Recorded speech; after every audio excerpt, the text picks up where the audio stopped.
La Liga Spain Real Madrid walittanse yoonjifatu Mbappén haatriikii hojjete. Tapha qixxeessituu La Liga Spain Santiago Bernabéutti Real Sociedad kan simate Real Madrid goolii 4-1 injifate.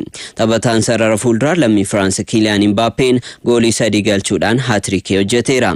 Vinicius Junior kubbaa Jude Bellingham mijeesseef galchuudhaan goolii 4-0dhaan deeggartoota isaanii fuulduraatti akka injifatan gargaare. Suchich goolii takkitti Real Sociedad Muamurraa hin baraarre taphataa galcheedha. Tapha kanarratti Jude Bellingham kubbaawwan goolii ta'an lamaaf haala mijeessuudhaan kenneera.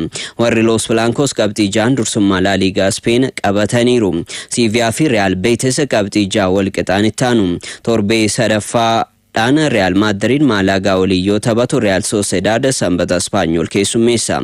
Har'a tapha qixxeessituudhaan Barcelonaan ni taphata.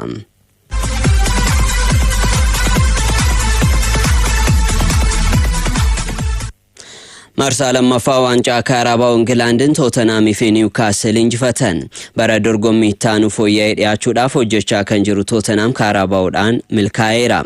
Marsaa lammaffaa dorgommichaatiin Chaarlton Atileetik kan simate Tootenaam Hotspur goolii 5-1 injifachuudhaan marsaa itti aanuuf darbeera. Milkii Moore, Dominic Solanke, Kevin Danso, Savino fi Ben Davis gooliiwwan injifannoo galchaniiru. Dheenyaa Tootenaamiif kan mallatteesse Savinoon jijjiirame seenuudhaan goolii galchuudhaan jalqabbii isaa miidhagfateera. Tootenaam marsaa sadaffaadhaan Liverpool waliin morkata. Eduma Newcastle goolii 3-2 West Bromwich Albion yoo injifatu Burnley Brentford City'dhaan mo'ameera.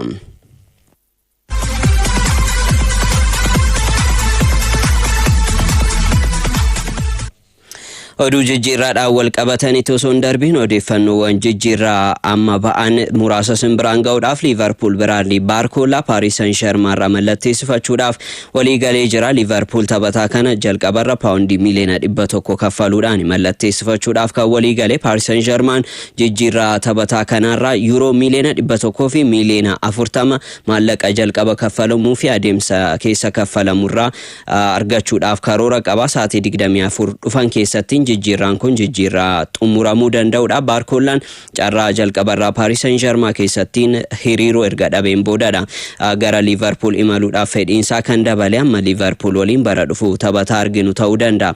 Julian Alvarez immoo shaakala guyyaa lammaffaa hin hojjenne jedhamee jira. Taphataan Atletico de Madrid sababa dhukkubaatiin har'as akka hin fayyinee fi garee guutuu Atletico Madrid waliin shaakala akka hin hojjenne gabaafamee jira. Filannoon isaa jalqabaa gara Barcelona imalu akka ta'e ni beekama. Arsenaal immoo taphataan kun fedhii yookaan qabaatu ta'e mallatteessifachuudhaaf hojjechaadha kan jiru. Asumaan dhimmoota odeeffannoo oduu ispoortii jijjiirraadhaan wal qabatutti yoo ceenu Manchester Cityin Ayyub Bu'aadii Lille irraa mallatteessifachuu beeksise. Manchester Cityin taphataa sarara gidduu lammii Morocco Ayyub Bu'aadii paawundii miliyoona 85.6 Lille irraa mallatteessifachuu beeksiseera. The Citizens paawundii miliyoona 81.4 Lille yoo kaffalu adeemsa keessa ga'umsa taphatichi mul'isu irratti hundaa'u paawundii miliyoona 4.2 dabala. Taphataan umurii 18 Ayyub Bu'aadii waliigaltee waggaa 5 yoo mallatteessu gatiin jijjiirraa itti ba'e taphataa umurii 18f riikaardii ta'uudhaan galmaa'eera. Ayyub Bu'aadiin waancaa addunyaa irratti ga'umsa gaarii yoo mul'isu biyyi isaa Morokkoon hanga nuusa xumuraatti akka imaltu taphattoota gargaaran keessaa tokkodha. Bu'aadiin erga bara 2023 as taphoota 93 irrattiin kilaba isaa Lille yoo taphatu bara darbe kilabichi liigii Firaansiin sadarkaa sadaffaadhaan akka xumuruus taphattoota gargaaran keessaa tokkodha. Ayyub Bu'aadiin umurii isaa 16 taphataa kubbaa miilaa kilaba Firaans irraa liigii Awurooppaa irratti taphates yoo ta'u bara 2024 tapha Champions Liigiidhaan Lille Real Madrid injifate irratti immoo addunyaa irratti of beeksise. Erga kilabichaa mallatteesse yaada kenne Manchester City waggootaaf ilaalaan ture. Tooftaa taphaa fi tapha miidhagaa taphatan baay'een jaaladha. Kilaba injifannoodhaaf uumame kanatti dabalamuun abjuu koo ture baay'ee gammadeera jedhe. Manchester City Nico Gonzalez Newcastleif ergisaadhaan yeroo dheeraadhaaf dabarsee kenneera.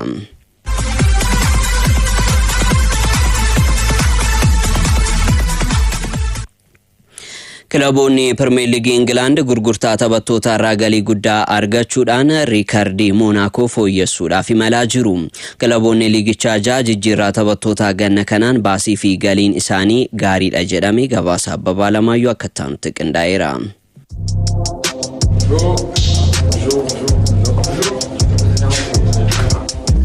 Jijjiirraa taphattoota waqtii tokkoon qofa kilabiin gurgurtaa taphattoota irraa galii guddaa argate kilaba France Monacoodha. Bara dorgommii 2018-19 euro miliyoona 300 fi miliyoona 60 argachuun kilaba jalqabaati. Yeroos Monacoon Kylian Mbappé euro miliyoona 100 fi miliyoona 80 Paris Saint-Germain, Thomas Lemar Atletico Madrid fi euro miliyoona 72, Fabinho euro miliyoona 45 Liverpool akkasuma taphattoota biroo gurguruun milkaa'e. Jijjiirraa taphattoota ganna kanaan kilaboonni Premier League England riikardii Monaco kana fooyyessuu malu jedhame. Aston Villa, Manchester City fi Newcastle United jijjiirraa taphattoota ganna kanaan galii guddaa argataniiru. Kanaanis waqtii jijjiirraa tokko qofaan galii guddaa argachuun Monaco dabalatee tarree kilaboota sadarkaa tokkoffaa hanga ja'affaa jiran keessa seenaniiru jechuun BBC Sport gabaase. Kilaboonni kunneen Monaco, Chelsea fi Atletico Madrid qofaan caalamu. Chelsean jijjiirraa ganna kanaan euro miliyoona 300 fi miliyoona 21, Atletico Madrid bara dorgommii 2019-20 euro miliyoona 300 fi miliyoona 14 gurgurtaa taphattoota irraa galii argachuudhaan sadarkaa tokkoffaa fi lammaffaadha.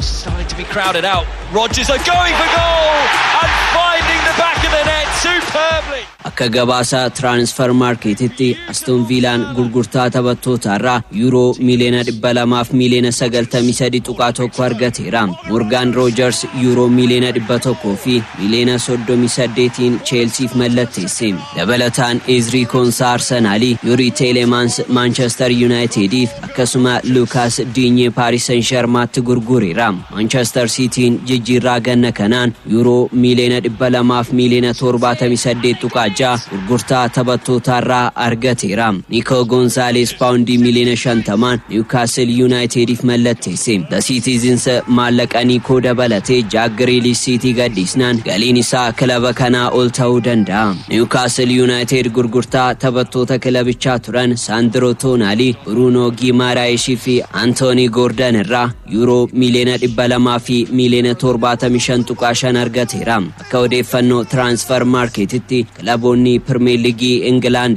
jijjiirraa taphattoota ganna kanaan baasii fi galiin isaanii madaalawaadha jedhame. Kilaboonni kunneen Aston Villa, Nottingham Forest, Newcastle United, Brighton fi Crystal Palace. Sadarkaa jalqabaarra kan jiru Unai Emery kan leenjisu Aston Villaadha. Aston Villaan jijjiirraa taphattootaaf paawundii miliyoona 100 fi miliyoona 60.5 baase. Gurgurtaa taphattootaa irraa immoo paawundii miliyoona 200 fi miliyoona 93.1 argate. Gareen Unai Emery leenjisu Aston Villaan waliigalaan galiin argate immoo paawundii miliyoona 100 fi miliyoona 32.6 argachuun liigichaan dursaa jira.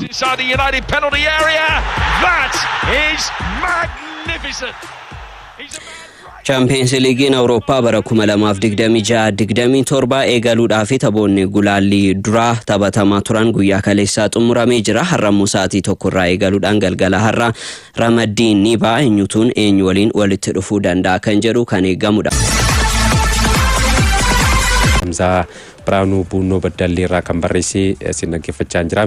Qophiin keessan beesaa kan jedhe Junaddiin Abdoo Godina Jimmaa irraa kan barreesse Martinelliin deemus gooliin Manchester City irratti galchee yoomuu dagadhu jechuudhaan kan inni barreesse. Emirates kilaboonni kunneen Arsenal fi Manchester City waliin morkachuudhaan Manchester Cityn goolii Erling Haaland galcheen dursaa turuudhaan booda garuu daqiiqaa qisaasee dabalameen Martinelliin goolii inni galcheen Arsenal qabxii tokko Manchester City irraa argateeti kan ture goolii kana akka hin dagannedha.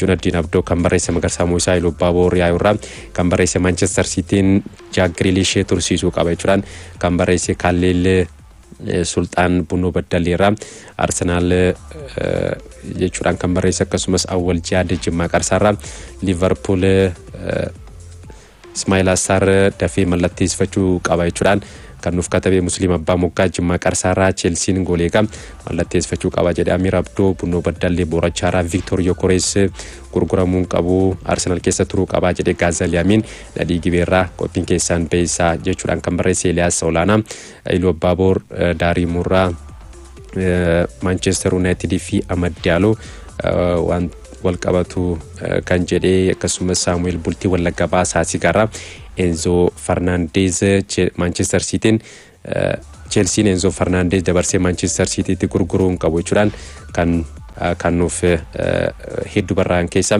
kunneen muraasa. Walumaa galattiin oduu ispoortii guyyaa kanaaf qopheeffanne kanneen turanii waan waliin turtaniif galata qabdu guyyaa gaarii.